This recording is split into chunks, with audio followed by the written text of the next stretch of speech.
All right, folks, let's talk for a minute about the bully of the month, Michael Avenatti, the solicitor for the solicited, the New York crook with a mean right hook, Mr. Glitz and Glamour, who's headed for the slammer. Folks, this particular legal beagle is swimming around in a big old pot of boiling water, and it ain't looking good for him at all. Now, I don't want to pretend for 1 minute that this whole story hasn't been funny as hell, because it has, basically from start to finish.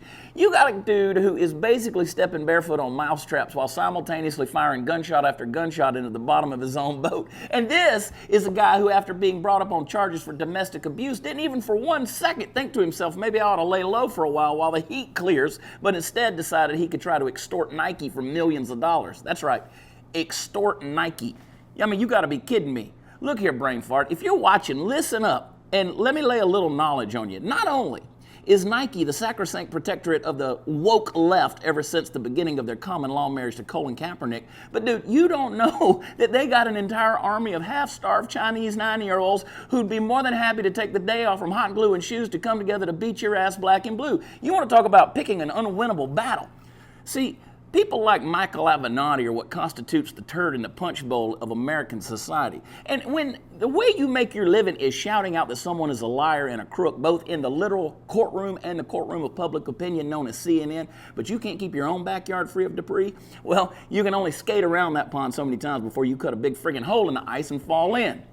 And yeah, that's a lot of metaphors in one rant, and I don't think I'm finished yet. The irony of this whole situation is that this dude was going to run for president. Yes, president. And hell, if he clears the charges, he'd probably still go for it. Now, personally, I think he should. If the Democrats lack the intestinal fortitude to cast this wannabe mobster out of their ranks, they probably deserve him. Plus, can you imagine the debates if he was to make it through the primaries? It won't happen, of course, but man, you can dream about it, right? Now, if Avenatti is convicted, he's looking at up to 50 years in prison. 50 years, Avenatti. And that's all over some shoe money.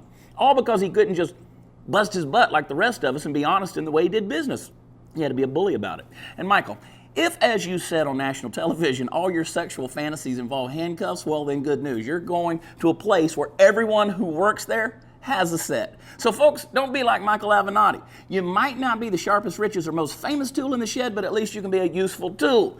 Now, I'm not sure if that metaphor works, but anyway, take care of yourselves, be good to each other, don't be a bully, and trust me, kindness is what your mama wants. Somebody should have told that to Michael Avenatti. I love y'all. Cheers.